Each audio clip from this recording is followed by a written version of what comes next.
Well, so great to see all of you here. Welcome, welcome. My name is Kenneth Townsend, and I'm the Executive Director of Leadership and Character in the professional schools here at Wake Forest, and I teach in the law school. And I'm really pleased to see you. On behalf of the Program for Leadership and Character, I would like to welcome you to what I know is going to be a fascinating conversation entitled Leadership, Character, and Diplomacy. We're really glad that you can be here. I also want to thank our co-sponsors for this afternoon's event, the Department of Politics and International Affairs and the Women's Center. And I also want to add a special note of thanks to Brad Burrows for his leadership in organizing this event. So thanks to you all.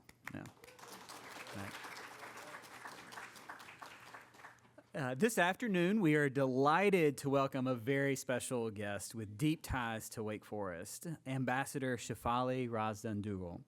Shefali served most recently as U.S. Ambassador to the Kingdom of the Netherlands, a role she held from 22 to 25.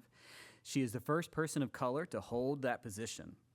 Shefali is currently a member of the Council of Foreign Relations, Council of American Ambassadors, Foreign Policy for America, Meridian International Center, and a board member of the Netherlands America Foundation, among many other things.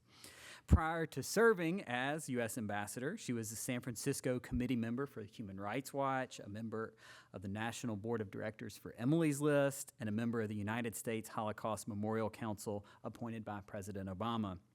She's been deeply involved in Democratic politics. We've already made some additional connections just in the last few minutes, serving as National Finance Committee for Joe Biden's 2020 presidential campaign, a national co-chair of Women for Biden, and Deputy National Finance Chair at the Democratic National Committee. She holds an MA in Media Ecology from New York University and a BS in Mass Communication with a minor in Political Science from Miami University in Oxford, Ohio, where she also received an honorary doctorate. She has deep ties to Wake Forest and to the Program for Leadership and Character. She's the mother of Tarek, a 23 Wake Forest graduate who is a Leadership and Character Ambassador, and I know is known by many of you here. And Shefali has also served as a member of our Leadership and Character Council. So, Shefali, welcome back to Wake Forest. We're so glad to have you. Our moderator this afternoon is Michael Lamb, Senior Executive Director of the Program for Leadership and Character. Michael is the F.M. Kirby Foundation Chair of Leadership and Character, Associate Professor of Interdisciplinary Humanities, and he holds a Ph.D. in Politics from Princeton University. He studied and taught in the UK for several years and has worked on political campaigns in Tennessee. So he has a lot of experience and has thought a lot about leadership and character in politics and public affairs. And he has known Shefali for several years and even attended her installation as ambassador in The Hague, which is pretty cool. So we're very much looking forward to a robust and meaningful conversation. So please, all of you, join me in welcoming Ambassador Shefali Razdan Duggal and Michael Lamb to the stage. Well, thank you, Kenneth, for that warm introduction, and thank you all for being here. It's great to see such a great crowd here. The first week of college is hard week of college, so thanks for all the first years, especially who are here. Welcome today, and all of you who are part of the program or these are for the co-sponsors and their departments, welcome to Wake Forest. And a special welcome to our dear friend, Shefali. Shefali, thank you for being back at Wake Forest today. I've known Shefali for years and really been inspired by her own example of leadership and character. So it's a great delight to welcome her back to Wake Forest to really hear more about it tonight. So thank you, Shefali. Shefali, as you all may know, has a very inspiring story. And so let's start at the beginning, Shefali. You were born in India. You moved here to the U.S. in Cincinnati at age 2, I believe, and then were raised by a single mom who worked 2 minimum wage jobs to support your family and pursue the American dream. And so tell us more about your childhood, sort of what shaped your character, and how are you really formed in that experience? Thank you. Is this on? Yeah, yes. Okay. So first, thank you, Dr. Lamb, thank you, Michael, and thank you, Kenneth. That was a really kind introduction, very generous. Thank you. So born in India, moved actually first at the age of 2 to Pittsburgh, Pennsylvania, was there for a few years, and then shifted to Cincinnati at the age of 5. So yes, and my father left when I was very, very young, and my mother then, who had never worked before, she wasn't allowed to work. It was a very traditional old culture an experience that she had. So then she went to work, and what she could do is she worked as a seamstress during the day and at the local grocery store cutting vegetables in the evening. And so that's how we grew up, how I grew up. So without privilege, without money, without advantage, but that puts a seed inside of you when you're very young, of a lot of self-reliance, and there's a fire inside of you. And then I did develop a love for the United States at that time, and I know we'll talk about that as well, but it developed a deep resilience in me as well. And so I feel very blessed to have my background, and it really guided me, absolutely. Shefali, were there role models that you had as a kid, or maybe books that you read that really shaped your sense of who you were or what you aspired to? Yeah, actually, well, of course. My mother was very busy. So she was working, as I mentioned, those 2 jobs. So she was home probably 40 minutes of every day. In those 40 minutes she was home, she was in this almost comatose type of, state of being. She would come and sit on the sofa, make herself a cup of tea, eat like a little pastry, and she was just kind of getting mentally ready for her next job. So though she wasn't able, to be very honest, to raise me in the way that a lot of mothers either, I'm sure she wanted to, but she was unable to, she was still a guiding light for me in the sense of I saw this incredible resilience, because this woman was really, she was in her 40s when this happened. I think back now, I'm 53 right now, but I think back now in my 40s, if this happened, meaning the worst of it happened in her 40s, where she had to figure out how to maneuver in this country, in this environment. So though she wasn't able necessarily to raise me in that way, to watch her now having to raise a young child, she had to make sure she had the money for groceries, for whatever for the rent. And she also was, again, go back in time. Don't think right now, because you all are very young, but go back in time in the 1980s in Cincinnati, which is already a very kind of conservative city, but the Indian culture is exceptionally conservative. So when you see a man who, and my father was very handsome, very smart. And how could this man leave her? It must have been something she did. So in this very traditional Indian community, my mother and I were fairly ostracized as well. And so what that also put inside of me was this sense of, I really don't, in the beginning it was no matter what I do, they're thinking less of me. But what that ends up, what happens with that is you develop this core of, well, whatever I do, they'll think something. So I guess I really don't care what people think. And that's a huge advantage that people often, in fact, young people, young women specifically ask me, how are you at this point where you just don't care what people think? And I always tell them, I go back to the very core of who I am, the worst thing I ever went through, which was, frankly, I would say my childhood. And because of that, I have this sense of what I can do, what my resilience is, and I have this confidence in me. It's not arrogance, but it's confidence.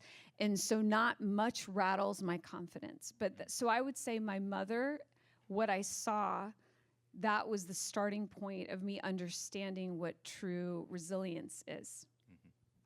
Oh, and books. Did you want me to mention? Sure. Oh, yeah. What books? So, sorry. Yeah, great. So I would say it wasn't necessarily through childhood, because I will be honest, I was always and continue to be a slow reader. I'm a slow reader. I have to read everything multiple times before it fully absorbs. And that's even when I was serving as ambassador. I was reading every brief 2 to 3 times so I could really understand what it was.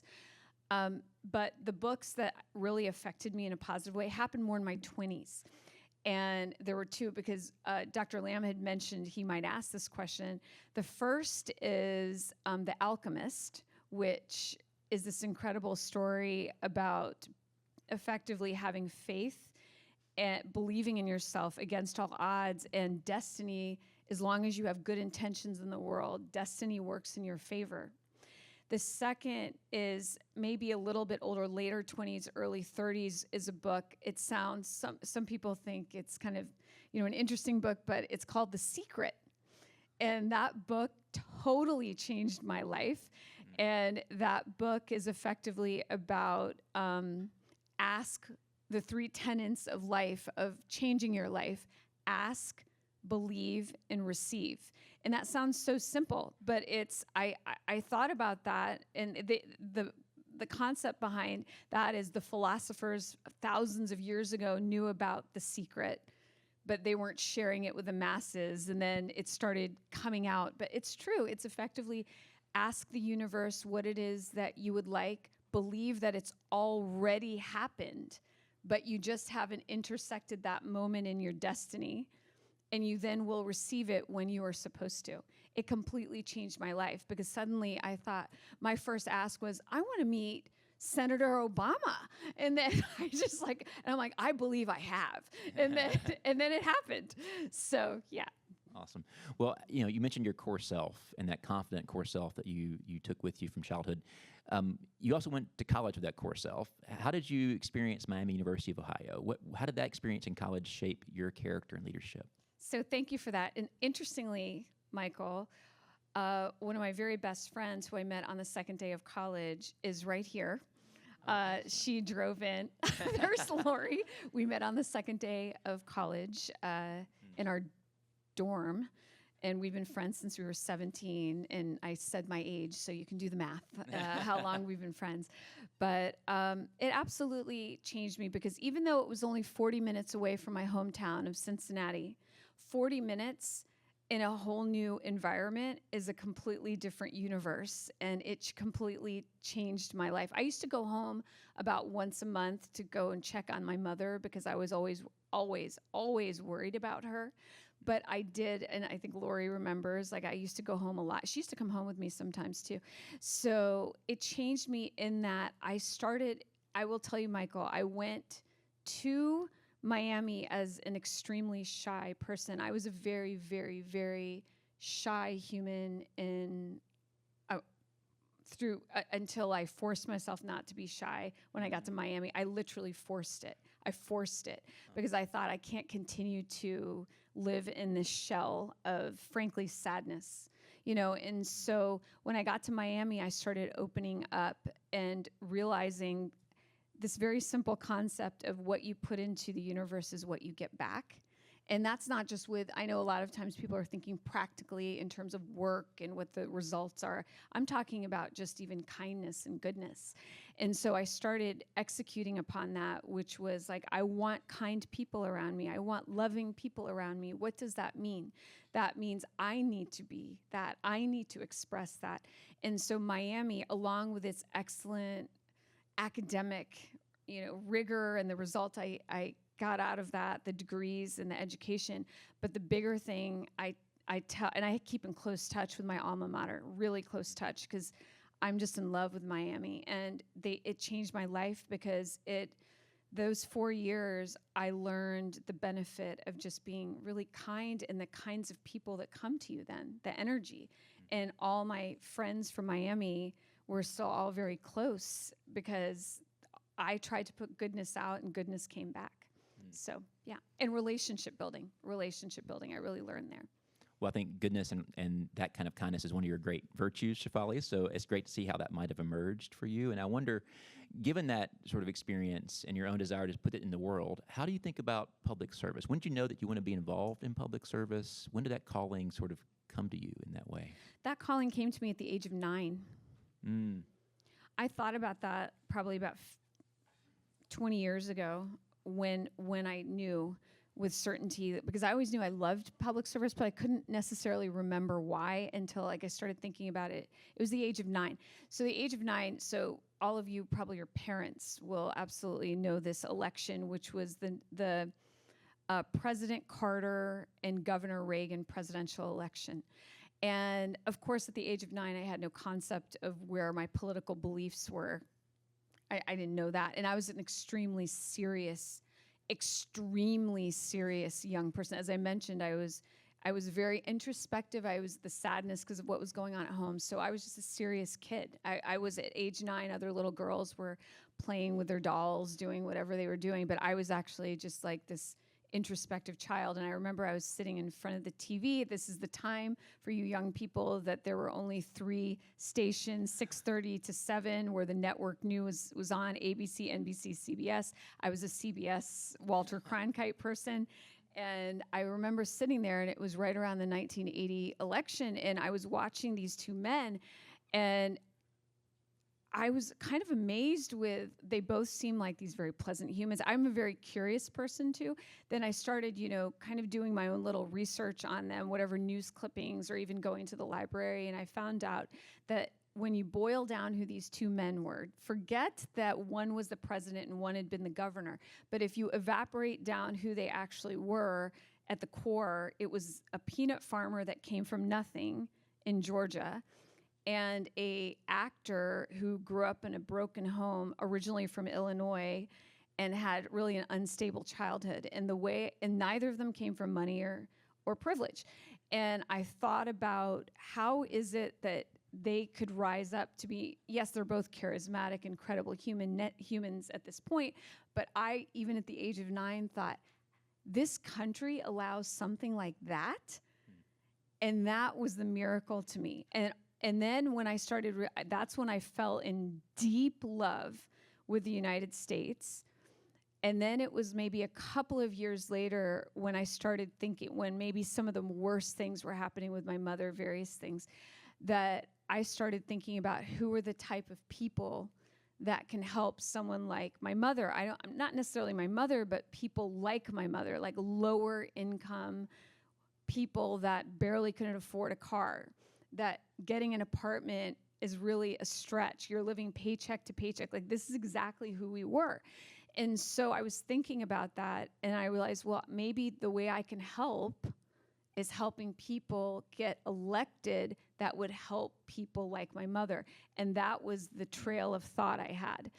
And so looping it back to Miami University, when the first thing I knew I had to do as I mentioned, I was shy, is going to Miami. My major was mass communication with a focus on broadcast journalism.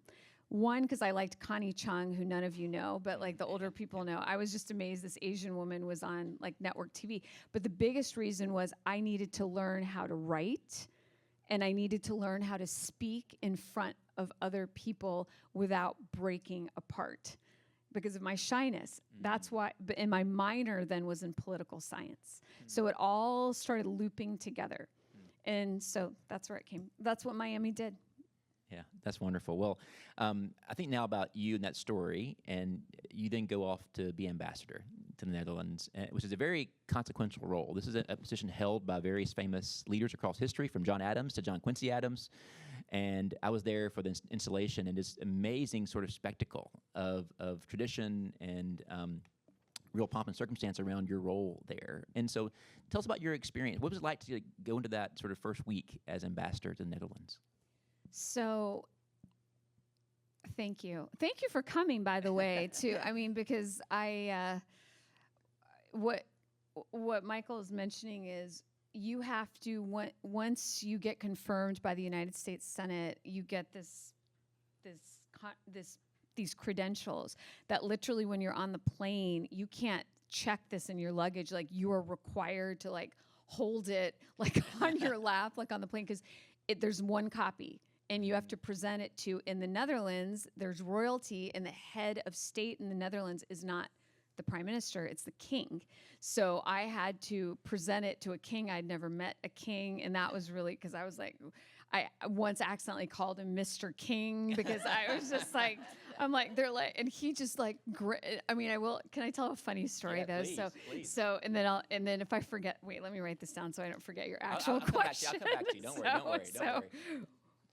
I put 1 week. Okay, so the funniest part of this is, because this is how I set up the ambassadorship. They knew what was coming when this one thing happened. So you're supposed to present to the king. And the day before, you have this kind of practice run with, and it was 2 other ambassadors who I ended up becoming very close friends with from other countries that were coming to the Netherlands. So both of them had been in their foreign service many years. Like I was this newbie. I was completely new to foreign service, to the State Department. So we're practicing, and I'm nervous. I'm actually very open about my emotions, except when I'm in a tough ambassadorial situation, I'm not, but meaning like if I'm nervous, I'm not trying to act like I'm not. And so I was visibly nervous. And so we sit down at this table, and this man, I know there's an actual name. It's like a fancy royal name. He was like dressed in like exactly what you think when you think of royalty. And they hand us this thing that's like it's like this long, and it's very small print, and they say, you need to say this to him tomorrow, to the king, and you need to memorize it. And I said, what? Because I have an incredible long-term memory. I have a terrible short-term memory. So the other 2, I'm not joking, within 10 minutes I saw, they were just like, oh yeah. They were literally had memorized it. This kind of thing would have taken me probably 2 weeks to memorize, just because I don't memorize that way. And so I must have looked so nervous. And they said, this gentleman said, like, you can just put it on a Post-it note, and you can just recite it tomorrow. And I'm like, oh, okay. He was totally joking, and I didn't know that. So the next day, when I'm going through this, there's a lot of pomp and circumstance. Like you're taken in a horse-drawn carriage, which for women, when you're in heels and a dress, I was like, this is like so. And then it's in the U.S. ambassador in any country is like people want to know who they are. So I get there, we do all this stuff with the guards, and then I go up. I go in front of him, and the Netherlands. They're the tallest humans on the planet. They're literally ranked as the tallest humans on the planet. And if you see multiple, and he's actually himself also, he's 6'4", the king, which after living there for a year, I was like 6'4", was like, that's so average, that's like so average. But like I was looking at him, and he's literally standing, like very proper, like how you think a king would stand. And then he's like, do you have something to say to me? And I'm like, and I have the credential, and I go, and there's a pink Post-it note, and I'm reading, and I look up, and he is grinning ear to ear, and he's just like, okay, like, all right, this is going to be a good couple years with her. But, and it was always like that when I saw him. Like, I touched him by accident once somewhere, and people were texting me, like, you're not supposed to touch the king. And I'm like, so anyways, so the first week, I had never been to the Netherlands in my life. I had never even flown through the Netherlands. I had never been in an embassy, ever. So the first embassy I walked into was the embassy I had become the U.S. ambassador to. And I didn't try to hide that from anyone. Like, oh, I was like, I've never been in an embassy. And my staff was like, oh my goodness, So the first week was, I can say one thing, but the reality was, it was a lot of nerves. I was really nervous. I was really scared because the actual title is Ambassador Extraordinary and Plenipotentiary. That's very, very long. But what that means is extraordinary means highest ranked U.S. official in that country. And plenipotentiary means with all, like the voice and the power of the President of the United States. So to know that, and you're in this place, it was overwhelming. And I think that every picture you see of me in the first week, I'm like, like I'm overwhelmed. But like, I also have a very curious mind, and I'm a hard worker. I'm a workhorse. That's the thing that also at my embassy, they learned very quickly. Like, they didn't know what to expect because, again, I also, like how I'm dressed right now, to be honest, like I would any day of the week at the embassy be meeting ministers like this. And so they see someone who's not fitting the physical mold of what, first of all, I was the first person of color. I was the fourth woman that came, but I was one of the youngest in the in the diplomatic corps. I'm not saying I'm young, but for the diplomatic corps, I'm young, and I'm very aware I look younger than my age. So there was a combination of what's coming, and I had this big personality, but then all of a sudden, like they would see I was working and working and working. So it was, it was a lot, but I loved it, but I had a curious mind, so that worked overall. And what I noticed there, even your first couple of days, was that the way your personality really filled the room and the residents, and it really kind of created a space of joy in that space, which is really lovely. I tried, yeah. Well, fast forward now to a year or two into the role, and tell us about a typical day. We know about ambassadors. We know they're very well known and influential. What do they actually do? What's a typical day in the role of an ambassador? So I will say if you're doing the job right, there's no typical day. Michael, what I mean by that is you're sent there to do bilateral, which means U.S.-Netherlands work, and multilateral work, which means U.S. to, in the Netherlands, it's called the City of Peace and Justice. It's got all the international courts there, and there were a lot of really important court cases that were happening around, and I know we'll touch on this, around Israel, around Gaza, around Russia with Putin, so doing all that work. But there's no typical day, because any given day I could be meeting, let's say, 2 to 3 different ministers, which means I have to be absolutely prepped for those meetings. And as I mentioned earlier, I'm a slow reader. I would read each brief 2 to 3 times. I would actually rewrite every single brief. That's how I learn. You know how all you students have your own way? I would read the brief twice, and then I would hand write it the 3rd time. So I would go into these meetings, and in the beginning, the ministers were like, what's this handwritten, like high school looking? But it was my own outline. So typical day, I mean, there is none, but you'd be meeting with ministers. You would be conveying the policy interests of the United States at all times, the White House, the State Department, for me also, I was doing a lot with the Department of Commerce because of the semiconductors. You also, along with that, I was managing 450 people at my embassy, with law enforcement, military, with many different sections that I was overseeing. So I was like the manager of all of them. Now that's both their work and also just personnel issues, which in any organization, there's a lot. And then also I made it a personal priority to get to know the Dutch very much. I thought that showed respect. As a U.S. ambassador, you can be a hammer. And I didn't want to do that. I didn't want to come across like, well, I'm the U.S. ambassador. So I put a lot of effort into showing curiosity into the culture. And then also beyond all that, Michael, I was doing a lot of work in my personal priorities. We were, and this is the previous administration clearly, so my embassy was, I see you two guys smiling.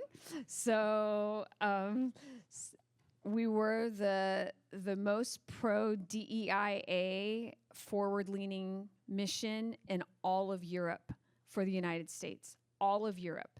And so that was what I was doing outside of my bilateral and multilateral work. So going into communities of color, lower socioeconomic communities, places where they'd never even met an ambassador, like they couldn't even believe, like I was just rolling into like bakeries. I was going into refugee centers. Like it was such a huge priority because that was the priority of the Blinken State Department and the Biden White House. And so I was doing a lot of that work. So with all of that, to be very honest, I talk about this, I was working 90 hours a week. And so that's what it took, because at the end of it, and I'm sure when I'm looking out here, when I say this, a lot of people will understand when I say when you're the first of anything, whatever it is, you cannot in any possible way make a mistake. You can't make a mistake because the only way the second one gets there is if the first one absolutely, and I'm sorry to say this, I shouldn't, but kicks ass beyond all measure. So there was no typical day because I didn't,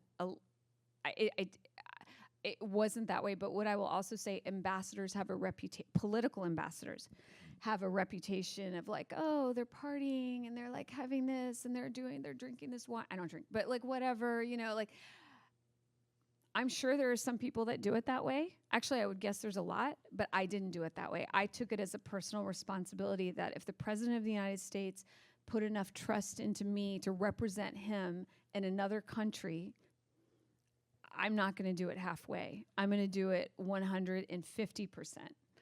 So. And you had a lot to do during your time there. You had very major challenges around Russia, Ukraine. You mentioned the issues in Gaza. You mentioned semiconductors. Tell us about some of those most difficult challenges you faced as ambassador in your role. Yeah, I mean, those are the policy matters. So I got announced. So as Michael mentioned, the Netherlands, there's kind of a question if they're number 1 or 2, but the Netherlands says they are the first country to ever acknowledge the United States to be independent.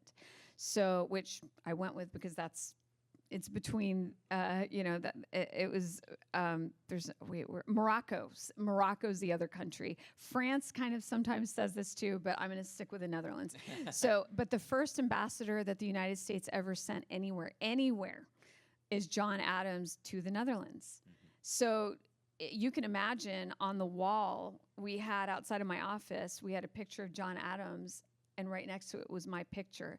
And I will have to tell you how many women, and especially women of color, they would just look at it and like burst out crying, like because they were just like, and they, how did you get here? What did you do? It was amazing. But I got announced before Ukraine, and suddenly, as I'm preparing for my hearing, and then Ukraine happens, the entire focus of the job is now heavy policy. So the Netherlands, I believe it's a top 10 donor to humanitarian and military and financial to Ukraine.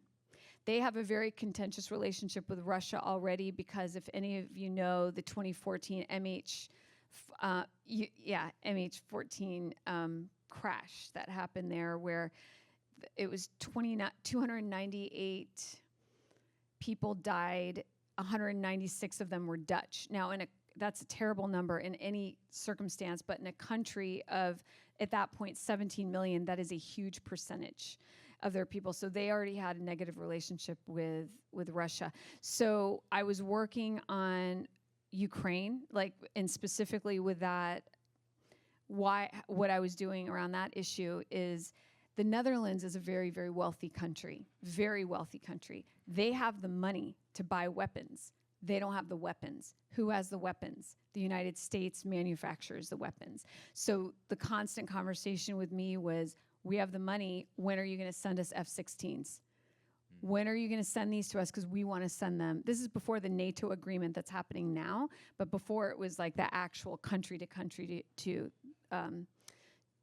Ukraine. So that was Ukraine, and then there were a lot of Ukrainian refugees in the Netherlands. So in terms of Israel with Gaza, so Gaza happened into my second year of being there.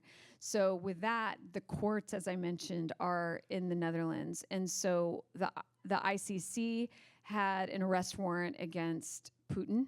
And I don't remember the name of the number 2, who was the woman who they say kidnapped I think it's like upwards of 40,000 children, Ukrainian children. So the United States had lifted the sanctions in the Biden administration with the ICC. So we were working actively. So we had bipartisan Senate delegations constantly coming from the United States to talk with us about to talk with the ICC about all Ukraine issues. Then there's the ICJ, the International Court of Justice, where they had not an arrest warrant, but I can't remember what they would call it, but against Israel, the state of Israel, the country of Israel, because of what was happening in Gaza. Now, around that, Michael, also, I will mention that every single U.S. ambassador around the world was to some degree targeted by protesters that were angry about Gaza. Protesting is quite fine. It is their right. But they, with women, got extremely aggressive. And with women of, I can't say color, I would say women that looked younger, the entire level of what they were saying was, it was terrible. I mean, there were times where I would deal with it and I would walk out and I would be in tears because they were yelling really horrible things at me as a human. And some of the other female ambassadors were saying, "Oh yeah, they're yelling. You have blood on your hands." I'm like, "Oh, that's like the least of what I heard." They were making direct hits at me as a woman. So those were two topics. And then also with China, which the State Department China is also called the PRC, People's Republic of China, and so we used to always call it the PRC. And around that, semiconductors. So the company, it's called ASML. I don't know if any of you have heard of it. They're called the jewel of Europe. They make lithography machines. Lithography machines make semiconductor chips. China wants to buy these lithography machines. They're like $250 million each. They're something like 40% of the sales of ASML. The United States had a 20% stake in ASML, so they had the ability to say, ASML, you need to stop selling these or limit selling these to China, because they were afraid of China replicating the technology for what's called dual use. Now, this is especially important after Ukraine, because China, if you all are following the news, is known to provide intelligence and weapons to Russia. So those were the three big policy matters. And then there was a spattering of things in between. So the people that are like, we're having parties, we're an ambassador. It's like, who are you? I want your life. Yeah. So those were the three big things I was working on pretty consistently.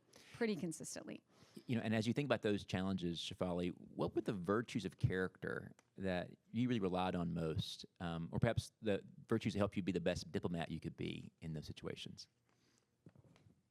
Thank you, Michael. So I would say, of course, you're doing the work, the legitimacy of actually knowing what you're talking about, but equally and perhaps even of a greater degree, soft power, EQ, interpersonal skills, because there will always be people of equal intelligence that are capable to do the job, but where the trust actually occurs between, it's a fancy word the State Department uses, interlocutor. It just means like the other person you're working with. But so for the Dutch interlocutors, I spent a lot of time getting to know them as humans.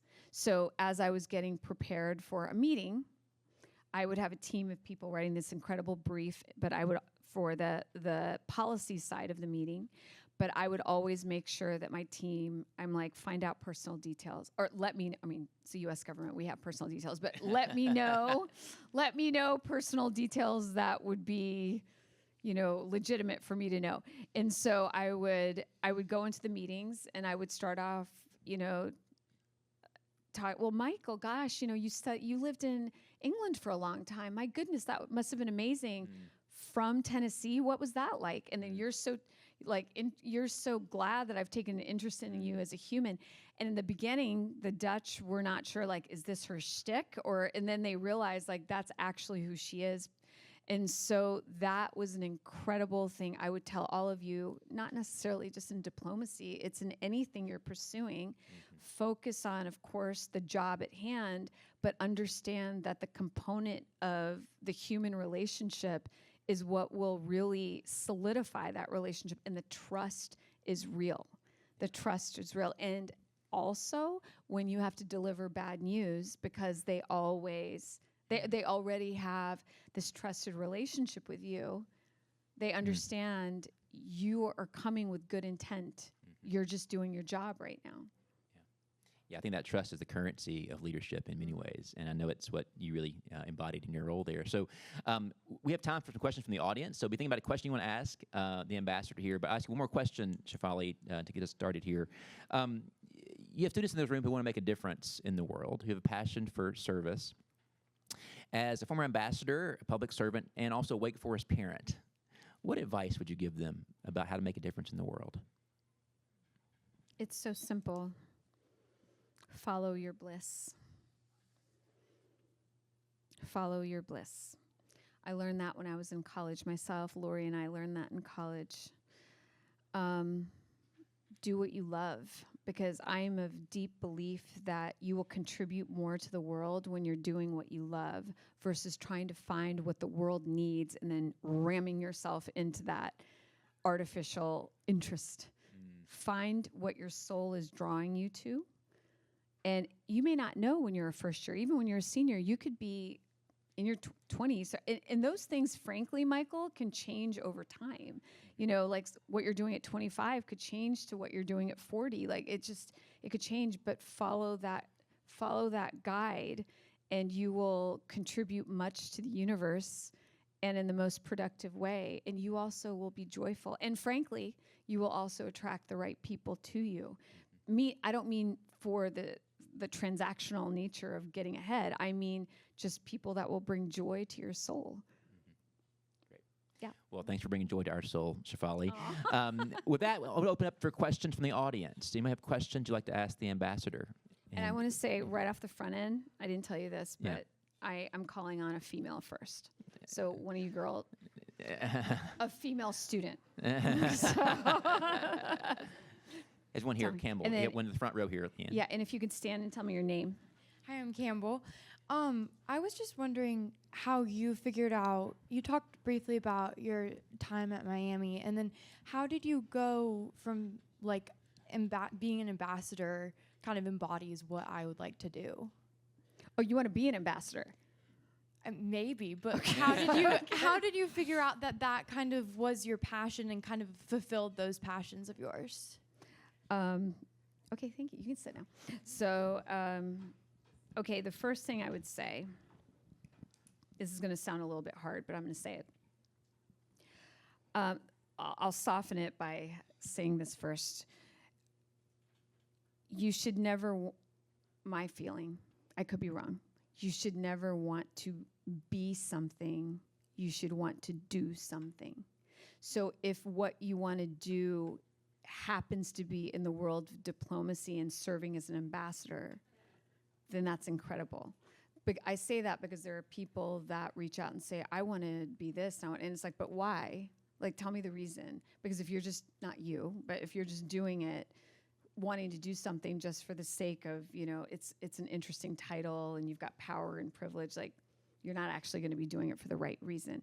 So it's not that I loved being an ambassador, and I look forward to continued public service when the time is right, but I wasn't seeking to be an ambassador. What I was seeking to do was to repay the country that did so much for me, and how that happened was through my political service, not my policy service. And it was because of my I'm a very, very loyal person. I make this joke, like I'm a Scorpio, so I'm very loyal. I'm a Razdan, I'm very loyal. You know, I'm very loyal to everything I'm focused on.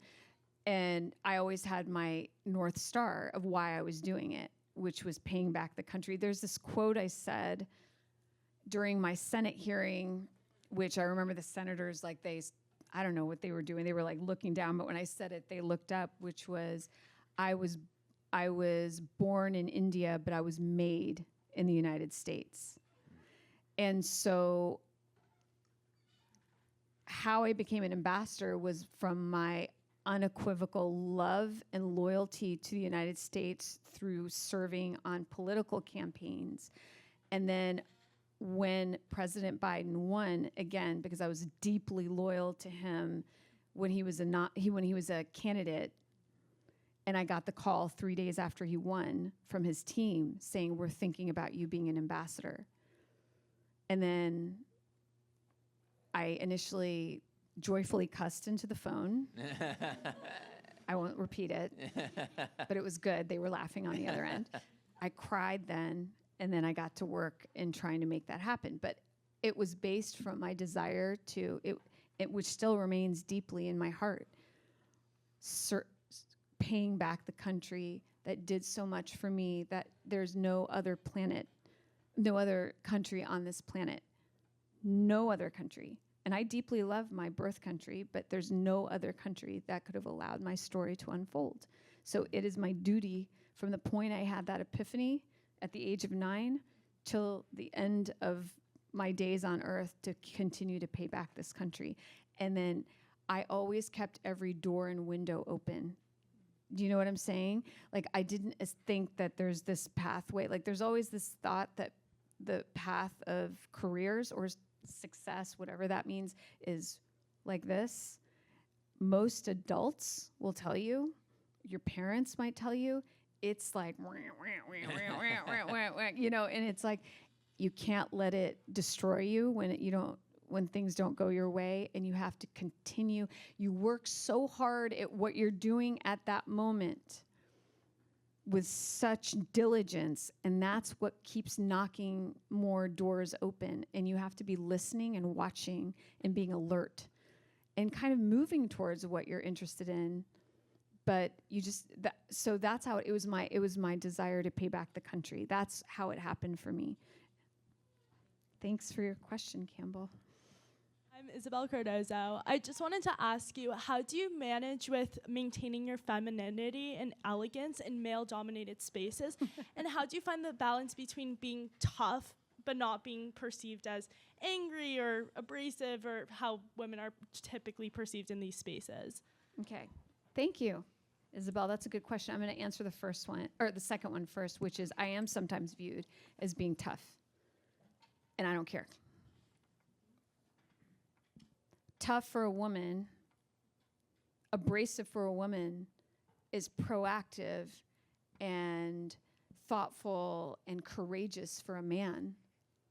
It's unbelievable. It's ridiculous. And so again, maybe at your age, I don't know your age, but I'm guessing when I was your age, I didn't have that. When Lori and I were that age, I don't know that I had that sense of security in me to not, because young, you're worried about, for me at least, like, what do boys think? Do I look okay? Oh, I don't want to talk too much in class. I'll tell you what, when I was in high school in Cincinnati, I was I think I was literally one of the best students in my class. It's hard to believe now, but I was voted best math student in my grade. Because I was such a good student and I would actually answer the questions, I was voted, there was something, I don't think you use this term now, voted biggest brown noser in my class. Oh, you do use this term still. Okay. Why was I voted biggest brown noser? Because I was smart? Because I knew the answers? Because I spoke as much as the boys? It was unbelievable. It's so stupid. I'm friends with like all these people from high school now, and they're just like, wow. And I'm like, remember when you said this? And so in terms of the second thing, I'm very aware that I or any woman who is a woman who's got thoughts and intellect to share with the world can be viewed that way. And what I would say, and again, some people say it's easier said than done, but I will say you will get to the point where you will just be able to say, okay, let's now move on. You seem to think that, okay, well, I'm going to keep saying this. I'm going to keep doing this, and I'm going to keep accomplishing. Because the way I always viewed this was no one's going to do it for you. If you don't do it for yourself, no one's going to do it for you. So to the first question, yes. As I was mentioning, like, I would go into the embassy like this. Like, it was such a startling thing for them because they were, you all have seen, or some of you have seen the show The Diplomat, which I need to say foundationally, is one of the most unrealistic shows I have ever seen in my life. Like, the funniest part there is when she's like, opens her door and she's like, get the secretary on the phone, Secretary of State. Like, if I got in front of the Secretary Blinken even like 2 times, I'd be like, oh my gosh, I'm sorry. So I actually deeply believed, again, I feel so happy Lori's here because she's known me for so long, that you have to be who you are. Now, I happen to be I would almost say like hyper feminine, and that's not a bad thing. Like, I have always been like this, like since I was little. I was like pink, and I mean, clearly, like my phone case is pink. Like at the embassy, I would have like my computer, where you put your keyboard, the mouse, everything was pink, and they were just like, oh my gosh. But like, you have to be yourself. But if you're just yourself, but not with a substance behind it, that's when it becomes, kind of empty. But if you're yourself and you're doing the work and the results are there, you fully are being yourself, and it's actually not just good for you, but it's good for everyone else to see that things can be done a different way. And I would also say, Isabel, that the reason why you should do that as well when you're ready is you're not doing it just for yourself. You're doing it for someone else to be exactly who they are. There's a quote from Frederick Douglass that I love so very much, that he says, and again, I might completely destroy the actual words of this quote, but he says, "I would rather endure the abhorrence of others for not being who they want me to be than deal with self-abhorrence for not being who I truly am." And I deeply feel that way. And so I maintained, before I went out to be ambassador, I will tell you that I was sat down from someone quite lovely at the State Department with the very best of intentions, who sat me down, a female, and said, you need to know that like in the Netherlands, they found this so funny after they got to know me. They're like, they couldn't believe it. It was just so funny. But they said, at the State Department said, the Netherlands, they don't wear a lot of color. They're not really like affectionate. They don't have this like big personality like you do. And then I went home, and it was, when I was at the State Department doing what's called consultations, like you're learning some different topics. And it was like 2 days later, I think I talked to a few of my girlfriends, and it was 2 days later, I went back in, and I happened to be in front of this woman again, and I said, I'm like, thank you. I know you meant well, but President Biden knew exactly what he was doing when he picked me. And I can't be the best version of myself if I have to suppress myself into being something else, even in how I dress. Like, so that's how I went. And I, right from the beginning, started like that. And so everyone then, got used to it. But for me, it was important to me. Yeah. Isla had a question, I think. Oh, I love it. All girls. Your name again? Hi, I'm Isla. Isla. Yeah. Okay. Thank you so much for being here and also for speaking to us. But I just wanted to go back to your advice, was that we should do what we love. And being an ambassador during a time where you were receiving such harsh criticisms and even personal attacks, like you said, and working 90 hours a week, did you ever question that was what you loved? And how did you kind of like navigate that and stay resilient throughout that? Okay, that's a really nice question. Thanks, Isla. No, I never questioned it. I never, ever, ever questioned it, because the actions of others never affected the inner core of my desire to serve my country. I found that people around me that had an issue with it, that was their problem. And the resilience I found was just always remembering why I was doing it. I also will say,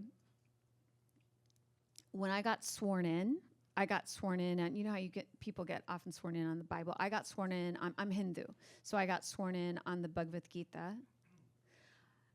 The vice president at that time, Vice President Harris, who's half Indian, half black.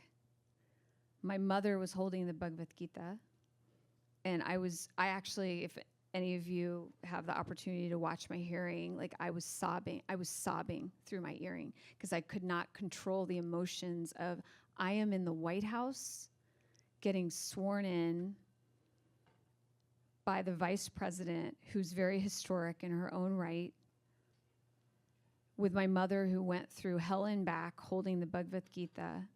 I know exactly what my purpose is. That resilience, like that just stays in me. And so no amount of what anyone says around me, I mean, you have your moments when it's not as if I'm like, and then you have your moments where you can go in a corner and think things through and think, can I learn from that? Why did that person say that? And you're kind of twisted and tortured for a little bit, but then you kind of come out of it knowing, like, remembering why you're doing it. And for me, it was gratitude for the country, gratitude for my mother, gratitude for the president, the miracle of this country. So nothing could waive. I mean, if you have whatever that is for you, for me, that's what it was. But it could be something very deep within you. That's your core. And yes, you'll have moments, but if it's something you're really driven to do, it won't sway your thought. Thank you for being here today. My name's Gavin, and my question is about NATO. The Netherlands is a very important NATO country. Yep. Especially right now with Mark Rutte being Secretary General. Yep. What's your personal assessment of his personalities, and do you think he will Of his personality? His personality, and do you Oh, think I he know him will really be, well, so I can absolutely, yeah. But in your time in the Netherlands, what do you think he'll be able to juggle our current relationship with NATO, because it's very strained right now during the Trump administration? Would SecGen Rutte be able to? Oh gosh, yeah. Oh, this is this is a fun question. Okay, thank you, Gavin. That's a really good question. So yes, so Mark Rutte was the prime minister of the Netherlands. So let me just give you a little background for those who are unaware of who he is. He was the prime minister of the Netherlands 14 years, the longest serving prime minister there, the second longest serving in Europe behind Viktor Orban of Hungary. So he was in his fourth term when the government collapsed. It's a parliamentary democracy there. So after it collapsed, meaning, until the new election, he then was asked to serve as NATO's Secretary General. So in his time as prime minister, so the Netherlands, as I mentioned in the beginning of this, is one of the top donors to Ukraine of military equipment, humanitarian aid, all the things. He also, after Ukraine, the illegal attack into Ukraine, made sure to begin proactively, he did this, rallying the EU and NATO countries to increase their GDP to up to the 2%, which was the required at that time. It's now 5%, but it was 2%. Because the Netherlands was itself only at like 1.6, something like that. And they like upped it. And then he started going around Europe. And I think that was probably also a big reason why he was tapped to be the NATO SecGen. So then he became the SecGen, and there was also a change of administration, and there's a different relationship. It's improving, certainly, the current administration with NATO, but for a while it was a little tenuous because it wasn't quite sure, what the current president would do with NATO. But what I will say is SecGen Rutte has he's called the Trump whisperer. I don't know if you've read that. So because when Donald Trump was president the first time, Mark Rutte, as prime minister, made a very concerted effort to get to know him and develop a very positive relationship. So that carried into, and I think they stayed in touch even while there was a different president in the White House. So then when it happened, when Donald Trump came back in, they were already in a good space. So I do believe it will be a positive relationship. There's a whole new understanding of how NATO will be operating with the weapons, where NATO has to buy the weapons from the United States versus individual countries. And I think the SecGen was fairly instrumental in creating that understanding. The the NATO conference was in the Netherlands this summer. So, and the SecGen did an incredible job kind of tailoring it to what Donald Trump would like. So I think that it will be positive. It will just be different than it was before. His personality he's incredibly affable. He is a hard worker. I don't think he sleeps. He actually, at any time, night and day, if you're messaging, he's alert. and responding. He's joyful. He's incredibly thoughtful, and he has the broad scope of understanding. You know, he understands like what needs to be done with, and he's also very close with President Zelensky. Very, very close. Like they're like, when he was prime minister, he was talking to President Zelensky on the phone once a month, which is actually a lot. And like they would see each other quite a bit. President Zelensky came to the Netherlands while I was there twice, which with all the threats on his life, that says what the relationship was with the Netherlands. So Secgen Rutte will be, I mean, I don't know that there would be anyone better in that role to run NATO right now. He knows how to work with the dynamics around him, and he understands the greater effort of keeping Ukraine safe. And frankly, the territorial integrity is incredibly important. And so that's a focus of his. So I think he's continuing that dialogue with Donald Trump of, you know, maybe there shouldn't be a conversation of releasing this land. You know, I don't know what land swap there would be. Ukraine didn't take any land from Russia, right? And so there's no better person. And if we make a video of this, I'm going to send like, you're amazing, Mark Rutte. You know, like he'll be like, good job, Shefali. So yeah, I traveled with him. You know, when I was ambassador, he came to Texas and California for a trade mission while he was prime minister, as I mentioned. So I've spent like a good amount of time with him. He's incredible. So yeah, that's a really good question. So I think we're good with NATO because Mark Rutte is such a good negotiator. Yeah. Well, Shefali, you are amazing, and we're grateful to you for your intellect, for your character, and for deep loyalty both to the country and also to Wake Forest. So thanks for being here. Please join me in welcoming and thanking Shefali.